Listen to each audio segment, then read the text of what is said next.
Audio Jungle.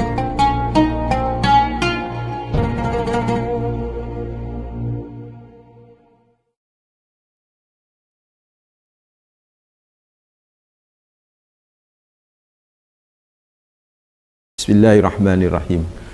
Assalamualaikum warahmatullahi wabarakatuh. Alhamdulillah wassalatu wassalamu ala asrafil anbiya'i wal mursalin Sayyidina wa habibina wa maulana Muhammadin wa ala alihi wa sahbihi wa man tabi'ahum bi ihsanin ila yaumiddin, amma ba'd. Fa inna asdaqal hadis kitabullah wa khairal hadi hadi Muhammadin sallallahu alaihi wasallam wa syarrul umuri muhdatsatuha wa kullu bid'atin dhalalah wa kullu dhalalatin finnar. Allahumma anfa'na bima 'allamtana wa 'allimna alladhi yanfa'una wa zidna ilma. Allahumma inni a'udzu bika an adilla wa dhalla wa azilla wa zalla wa adlima wa udlama wa ajala yujala alayya. Wa sallallahu ala sayyidina maulana Muhammadin wa ala alihi wa sahbihi wasallam walhamdulillahi rabbil alamin. Ikhwatuddin nafizakumullah, saudaraku mitra muslim yang insyaallah selalu dijaga, diberi bimbingan, rahmat, hidayah oleh Allah Rabbul Alamin. Alhamdulillah. Pertama, kita panjatkan rasa syukur yang mendalam kepada Allah Rabbul Alamin, Tuhan semesta alam ini yang begitu banyak memberikan kenikmatannya kepada kita, yang luar biasa karunia-Nya mengalir dalam hidup ini tak pernah berhenti. Karena itu mestinya tak berhenti pula mengalir dari jiwa kita rasa syukur kita kepada Allah. Dan wujud syukur minimalis, dan itu menjadi kalimat terindah kita, yaitu hamdalah, alhamdulillahi rabbil alamin.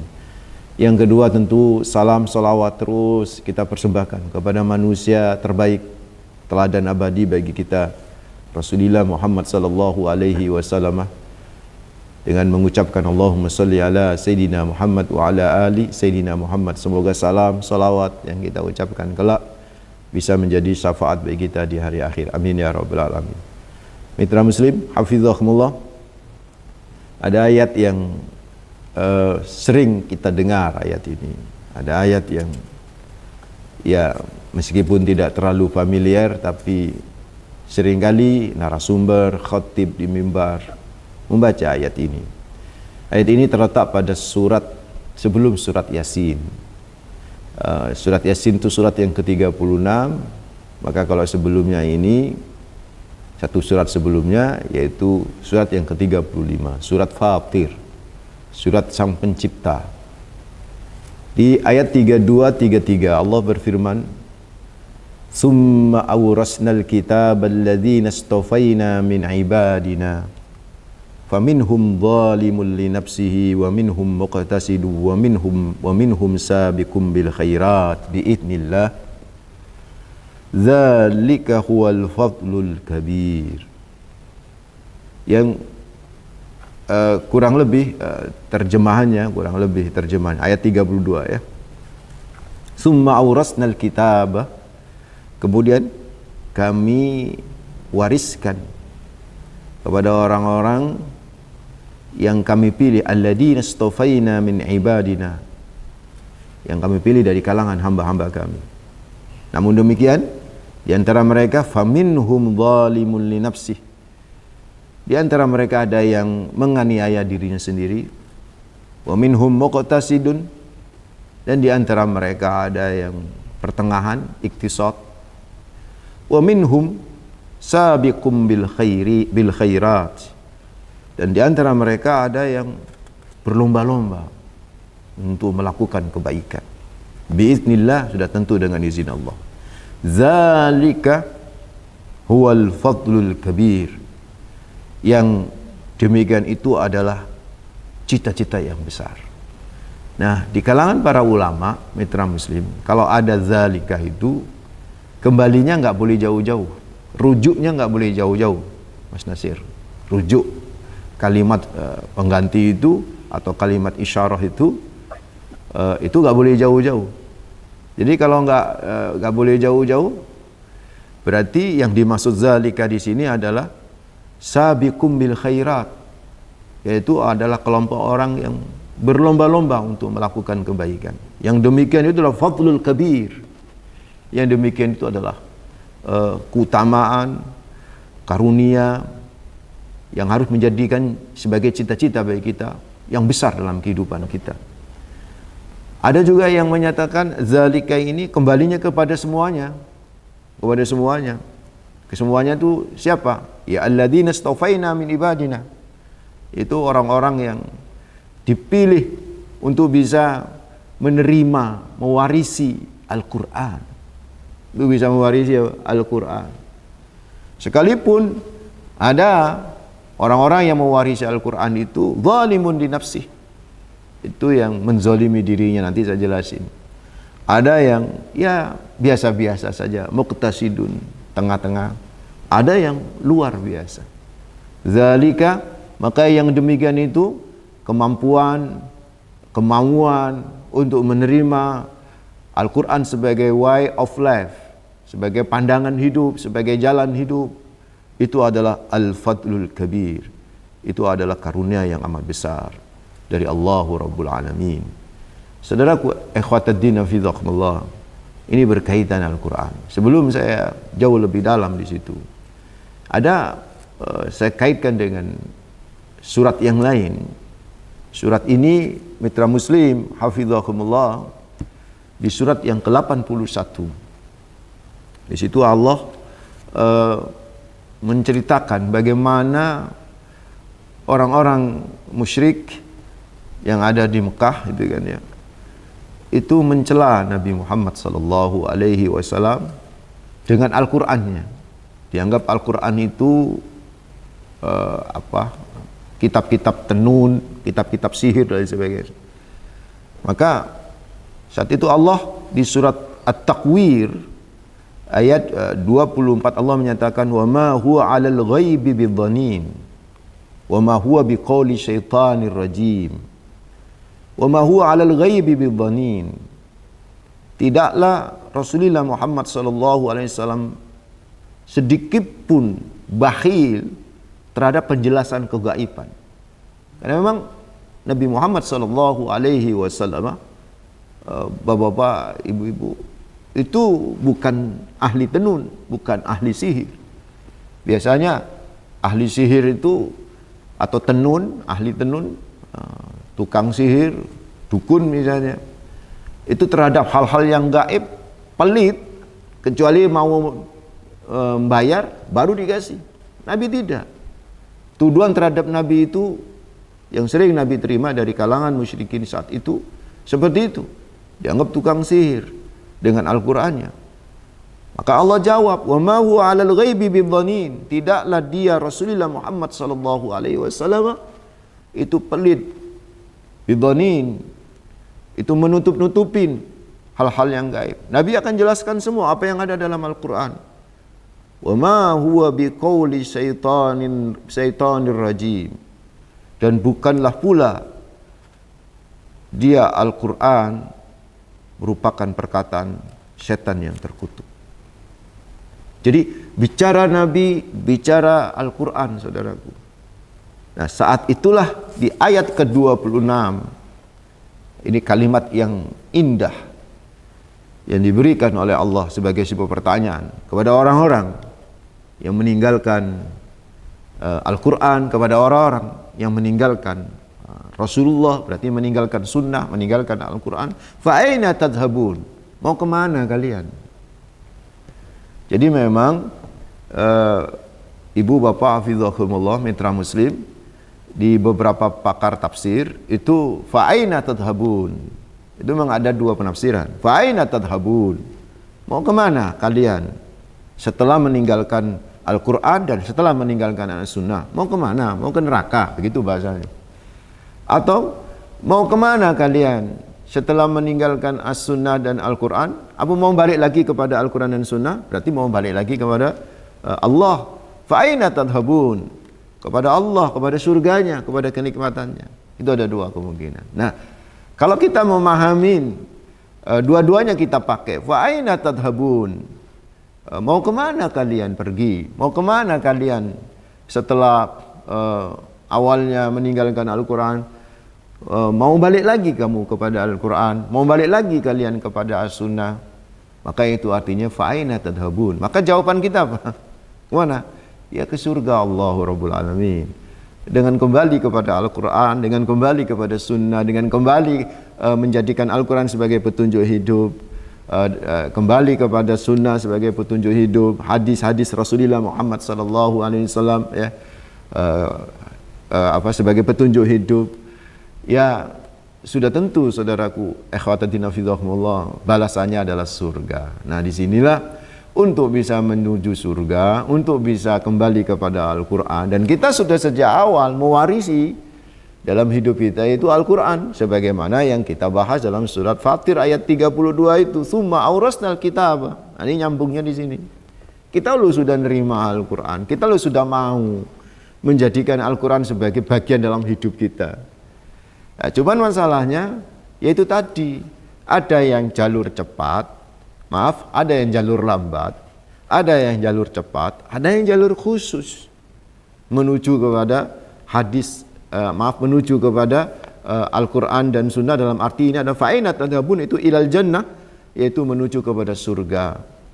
Ada yang jalur lambat, ada yang jalur cepat, ada yang jalur khusus itu saudaraku. Kayak apa jalur lambat, kayak apa jalur cepat, dan kayak apa jalur khusus. Kalau istilah Al-Quran, ada zalimun li nafsihi, ada muqtasidun, ada sabiqum bil khairat. Itu jalur lambat, jalur cepat, dan jalur khusus. Kayak apa dan bagaimana penjelasan para ulama, dan dari situ kita bisa menggali spirit motivasinya. Kita posisi di jalur yang mana, sehingga kita bisa menempatkan diri ketika kita bersama Al-Quran dan bersama hadis-hadis Rasulullah Muhammad sallallahu alaihi wasallam. Dan jangan gagal faham Bapak Ibu, ketika saya katakan kembali kepada Al-Quran dan kembali kepada Sunnah, itu platform yang memang harus kita pahamin bersama-sama. Tanpa kemudian kita mengurangi bagaimana kita kembali kepada Al-Quran dan Sunnah, sudah tentu kita melalui guru-guru, melalui para ulama. Nanti akan kita bahas setelah ini. Ada telepon masuk? Ya, ini sudah tidak berbunyi lagi. Oh ya, baik, kita lanjut. Fa aina tadhhabun? Mau kemana kalian? Itu pertanyaan Allah kepada kita. Setelah bersama Al-Quran, setelah menjadikan Al-Quran pandangan hidup kita, setelah menjadikan Sunnah juga sebagai pandangan hidup kita, yang sudah tentu kita ambil dari para istimbat para ulama, itu kan kita nggak boleh meninggalkan ulama, karena bagaimana kita bisa kembali kepada Al-Quran dan Sunnah tanpa pengetahuan para ulama, tanpa istimbat para ulama, sudah tentu ilal jannah, kepada surga. Cuman jalan ke surga ini ya ada 3 jalur gitu kan ya, sebagaimana surat Fatir ayat 32 tadi. Dan perlu ibu bapak ketahui, perlu mitra muslim ketahui, ketiga jalur ini itu tiga-tiganya masuk kategori baik, cuman kualitas yang berbeda-beda. Kok baik gimana sih Pak Ustadz? Gini, saya pakai logika, ketika kita berada di jalan raya, ada jalur lambat, ada jalur cepat. Kan semuanya itu kan tergantung bagaimana pilihan hidup kita, kan begitu kan. Pilihan kita terhadap jalur-jalur itu. Nah, semuanya baik gitu kan. Kenapa kok baik Ustaz? Perhatikan ketika Allah berkata summa awrasnal kitabal ladzina istafaina min ibadina. Ah, perhatikan. Itu kan menunjukkan bahwa udah terpilih gitu loh. Kita selama kita menjadikan Al-Qur'an itu sebagai bagian hidup gitu kan. Berarti kita bagian yang masuk kategori istafaina min ibadina. Masuk kategori hamba-hamba yang terpilih gitu kan. Dan biasanya Mas Nasir, mitra muslim hafizakumullah, di dalam Al-Quran, hamba-hamba itu di dalam Al-Quran itu ibad, ain, ba, alif, dal, itu kan plural, jamak dari apa? Abdun. Nah, kalau Mas Nasir yang bisa bahasa Arab ini dan teman-teman pendengar semuanya, kata-kata abdun di dalam Al-Quran itu ada 2 jamaknya, pluralnya ada 2. Ada abdun itu jamaknya abid, ada abdun jamaknya ibad. Dan biasanya ketika Al-Quran berbicara hamba-hamba Allah itu dengan jamak ibad, itu positif, itu selalu baik Mas. Mitra muslim. Misalnya Ibadur Rahman, itu kan ibad. Bisa dicek. Tapi ketika Allah berbicara abid, Allah bicara abid, itu biasanya mengarah kepada sesuatu yang negatif. Wama rabbuka bidzallamin lil abid. Tidaklah Tuhanmu menzalimi hamba-hamba yang buruk sekalipun. Jadi seperti itu tuh di kalangan para pakar tafsir dari si aspek bahasa. Artinya apa? Ketiga jalur ini merupakan bentuk quality seseorang. Tapi semuanya bagian daripada Islam, keberimanan terhadap Al-Quran. Baik, Ustaz, ada telepon, kita ada sapa dulu telepon. ya. Silakan. Assalamualaikum. Waalaikumsalam warahmatullahi wabarakatuh. Umi Maryam di Surabaya, silakan. Assalamualaikum Ustaz. Waalaikumsalam warahmatullahi wabarakatuh. Umi, monggo. Ini Ustaz, Al-Quran adalah pedoman hidup. Yes. Kalau kita itu condong pada Al-Quran, insya Allah hidup kita itu tidak akan kurang, pasti selalu tercukupi. Terus yang saya tanyakan, apakah ilmu gaib, tenung sihir itu juga ada di Al-Quran, Ustaz? Apakah ilmu-ilmu itu yang digunakan oleh para orang-orang yang tidak bertanggung jawab? Mohon pencerahannya, Ustaz. Terima kasih. Assalamualaikum warahmatullahi wabarakatuh. Waalaikumsalam warahmatullahi wabarakatuh. Maksudnya disinggung di dalam Al-Quran begitu ya, bukan berarti diajarkan ada ilmunya dalam Al-Quran. Ya, betul. Mungkin begitu. Bu Maryam, terima kasih sudah bergabung, karena di awal tadi kan ada tuduhan kepada Rasul sebagai tukang tenun. Berikutnya ada telepon lagi. Assalamualaikum. Waalaikumsalam warahmatullahi wabarakatuh. Pak Sodikun di Krian, silahkan. Oke. Assalamualaikum Ustaz. Waalaikumsalam warahmatullahi wabarakatuh, Pak Sodikun. Ini Ustaz, ayat ini kan dibuka cuma auratnal kitabah. Jin. Berarti kitab ini diturunkan orang yang khusus. Apakah begitu? Yeah. Kalau perbandingan kan ada orang kafir juga di luar orang yang beriman. Nah, ayat ini apa khusus untuk orang yang sudah beriman. Tapi di situ ada 3 pilihan. Yes. Dan dolibuli nafsi, muktasid, tabikum bil khairat. Jadi di sini kita kan sudah bisa, saya ini masuk yang dolibuli nafsi, atau saya ini masuk muktasid, atau saya ini masuk ke tabikum bil khairat. Nah, di sini kan berarti kita sendiri yang memilih mana jalan yang terbaik. Itu bagaimana? Terima kasih. Assalamualaikum warahmatullahi wabarakatuh. Jadi yang pertama, Ibu Umi Maryam itu kan ya, memang sihir, tenun itu terbahas di dalam Al-Quran. Bukan kemudian ada pelajaran tentang sihir ya, bagaimana dikatakan oleh Mas Nasir tadi ya, tidak. Justru ada penolakan dan lain sebagainya, karena memang yang dituduhkan oleh orang-orang musyrik saat itu terhadap diri Nabi Muhammad itu dianggap sebagai tukang sihir, dan Al-Quran dianggap sebagai kitab-kitab sihir. Dan kebiasaan orang-orang yang ahli sihir atau ahli tenun saat itu, kebiasaannya itu adalah apa? Menyembunyikan kegaiban itu. Mau diungkap kegaiban itu kalau dibayar. Ini next kapan-kapan kita coba bahas tentang masalah motivasi surat Al-Falaq itu kan. Itu juga di situ terkait dengan masalah nafasah itu banyak arti tentang nafasah itu, apakah itu adalah tukang sihir perempuan atau tukang jampi-jampi dan lain sebagainya, tukang sembur dan lain sebagainya. Nah, itu juga memperbincangkan tentang sihir dan bagaimana kita berlindung dari apa? Dari sihir. Jadi memang berbicara tentang masalah sihir. Bahkan ketika berbicara tentang masalah Al-Quran berbicara tentang bagaimana Nabi Musa alaihissalam menghadapi Fir'aun, itu kan juga berkaitan dengan sihir kan.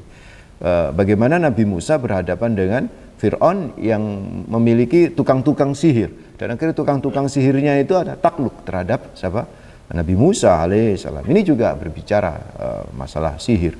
Jadi kalau berbicara masalah sihir dan bagaimana menghadapinya, bagaimana keburukannya, bagaimana berlindung, yes, Al-Quran ada.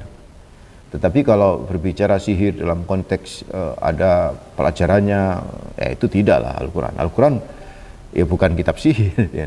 Tapi Al-Quran adalah kitab petunjuk hidayah yang bisa menolak tentang masalah sihir. Kemudian yang kedua, terkait dengan pertanyaan Pak Sodikun, itu kembali kepada ayat yang tadi sudah kita bahas itu kan ya, di surat Fatir ayat berapa? Ayat 32 itu kan. Bahwa ayat ini justru benar apa yang dikatakan oleh Pak Sodikun. Ini diberikan kepada orang yang beriman. Summa awrasnal kitaba alladzina istafaina min ibadina. Jadi memang ini orang Islam gitu. Tidak masuk di sini orang kafir. Karena orang kafir sudah jelas menolak yang namanya Al-Qur'an, menolak yang namanya hadis qaulnya Nabi Rasulullah Muhammad sallallahu alaihi wasallam.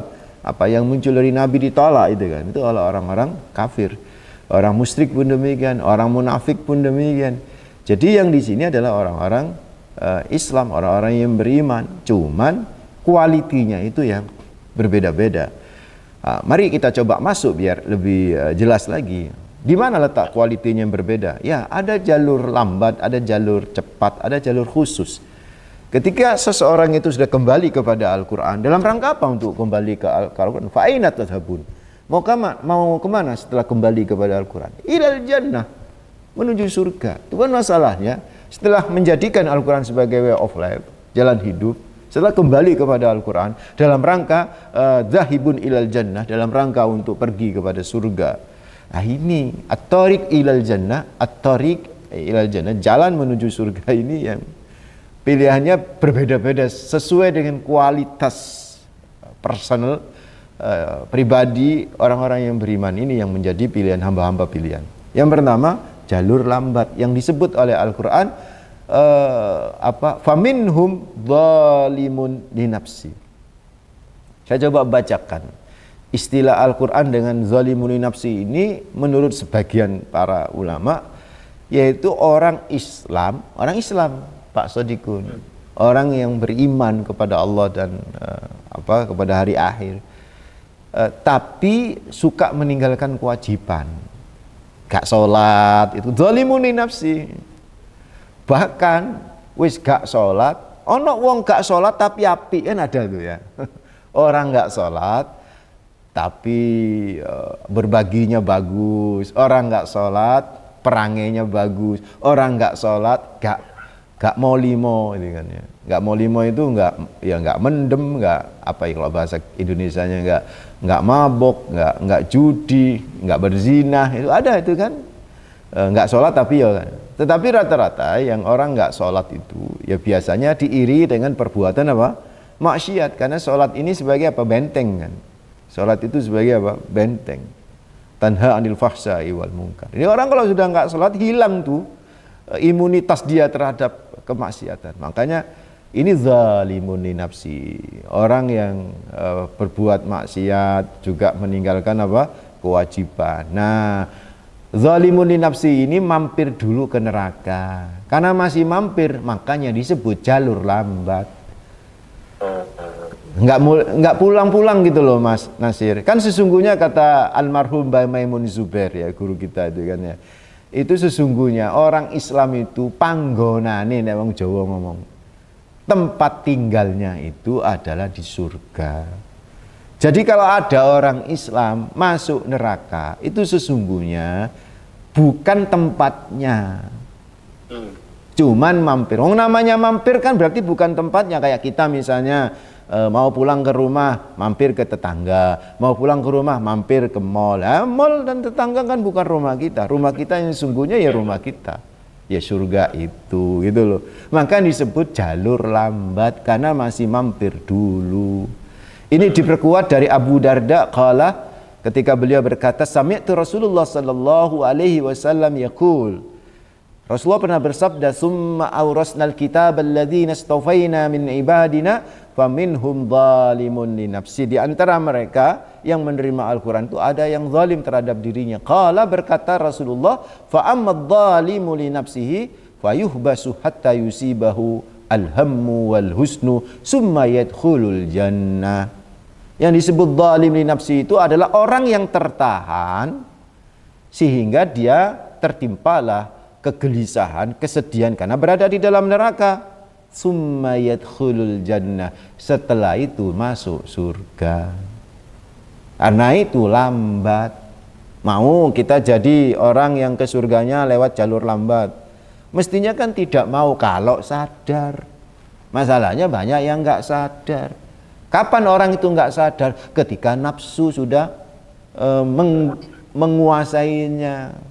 Ayo coba orang-orang itu kalau, mohon maaf ya, orang yang koruptor misalnya, Pak Nasir ya, Mitra Muslim hafizahumullah, itu kan baru ketika ketangkap, ketika terus dipublish, itu kan baru nangis-nangis itu ya, baru sadar. Jadi ketika ngelakukan ini maksiat itu gak sadar, ya karena nafsu yang menguasai ininya, setan yang menguasai. Karena itu, ayo kita harus paham bahwa jangan sampai kita berada di jalur lambat dengan dikuasai oleh nafsu angkara murka. Ada Bu Heni yang menanyakan, Ustaz, bukankah kalau kita ke surga ya ke surga begitu, ke neraka ya ke neraka? Artinya hanya dua pilihan begitu ya. Ini mungkin tujuan akhirnya nih Ustaz kayaknya. Yeah. Beliau bertanya, jadi agak bingung tadi itu dengan ke surga tapi tinggal dulu di neraka gitu. Mana yang betul katanya? Ya. Ya, bagus. Itu apa yang dikatakan oleh Mas Nasir sudah kejawab bahwa itu tujuan akhir. Tujuannya cuma dua nanti. Kalau nggak surga, neraka. Tetapi dalam proses menuju surga, terkadang ada yang mampir ke neraka. Banyak hadis-hadis sahih yang menceritakan seperti itu kan ya. Mampir ke neraka. Bahkan dalam Sahih Muslim itu disebutkan, Allah memerintahkan malaikatnya untuk mencari mangkana fi qalbihi misqala dzarrati minal iman, yang di dalam hatinya masih ada sebiji atom keberimanan, sebiji zarrah keberimanan.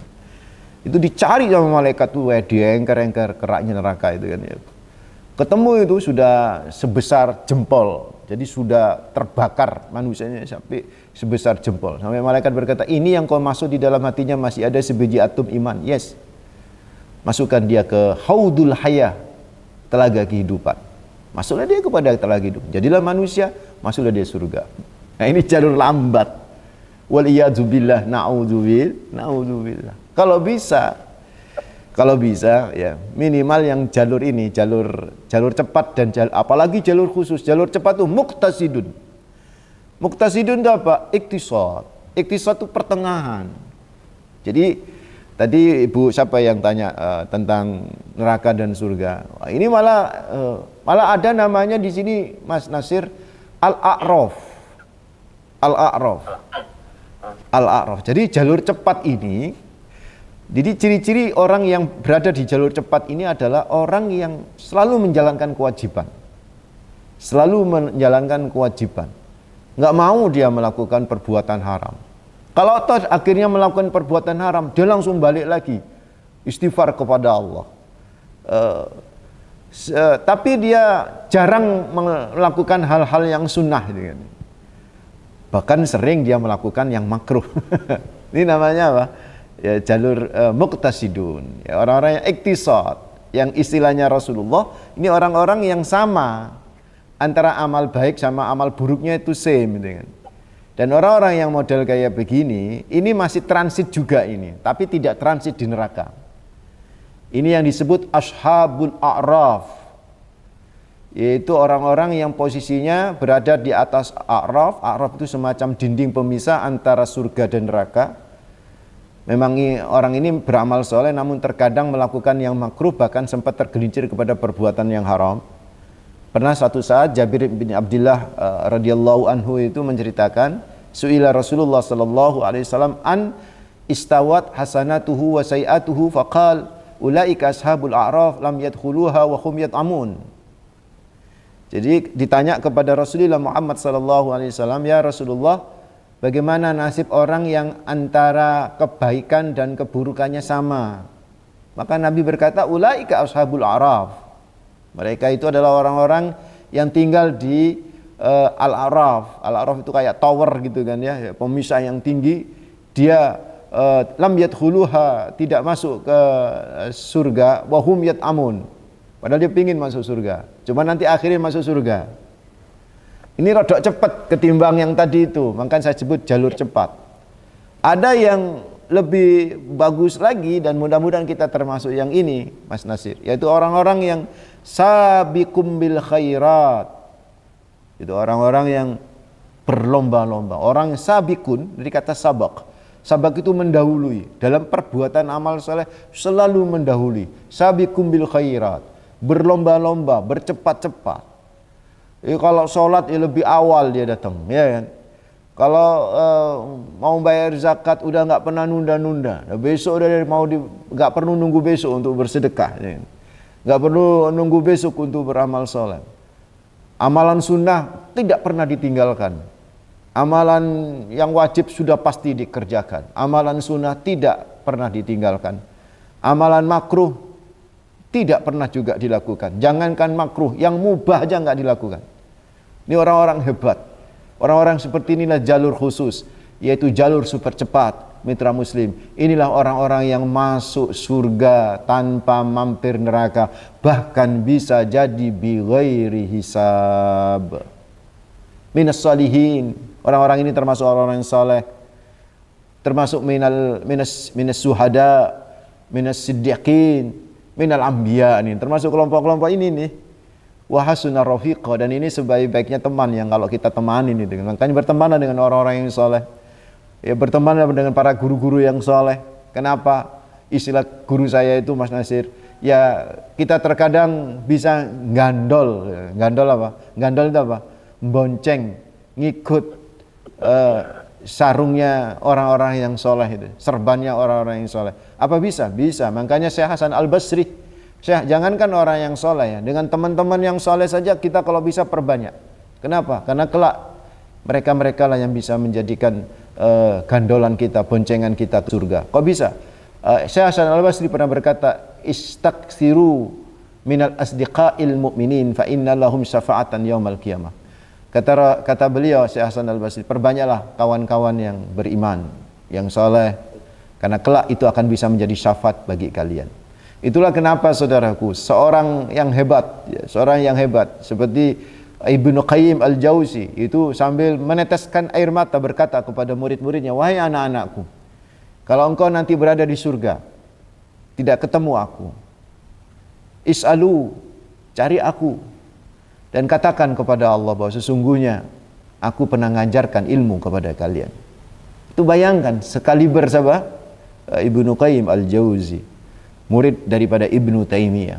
Seperti itu, bayangkan kita ini, mitra muslim. Makanya, ayo, gimana caranya supaya kita berada di jalur khusus, jalur cepat dan jalur khusus ya, minimal jalur khusus deh kita. Yaitu, sering-seringlah datang ke majelis taklim, sering-seringlah dengarkan tausiah, cari ilmu. Man salaka tariqan yaltamisu fihi ilman, sahalallahu tariqan ilal jannah. Ya, itu kan salah satu kuncinya kan. Kalau kita selalu mencari ilmu, kemana saja kita cari ilmu, mendengarkan radio Suara Muslim dalam rangka niat untuk mencari ilmu, sahalallahu lahu tariqan ilal jannah, maka Allah akan mudahkan jalan menuju kepada surga. Cepat nih saudara ini. Selalu bersama dengan ulama, selalu bersama dengan para habaib, para kiai, para guru, para ajunan, para tuan guru, dalam rangka untuk i'la li kalimatillah, dalam rangka untuk li talabil ilm. InsyaAllah kita masuk kategori jalan yang khusus. Amin ya rabbal alamin. Ini mitra muslim, mudah-mudahan menjadi inspirasi, motivasi bagi kita untuk senantiasa kumpul sama orang-orang yang soleh, kumpul sama orang-orang yang berilmu untuk mencari ilmu, dan insyaallah memudahkan jalan kita, mempercepat jalan kita menuju surga Allah tanpa mampir kemanapun, apalagi mampir ke neraka. Na'udzubillah min dzalik. Aqulu qouli hadza wa astaghfirullah li wa lakum innahu huwal Ghafurur Rahim. Fa aina tadhhabun? Kemana kita pergi? Ke surga dengan jalur yang khusus menuju Allahu Rabbul Alamin. Terima kasih. Mohon maaf. Assalamualaikum warahmatullahi wabarakatuh.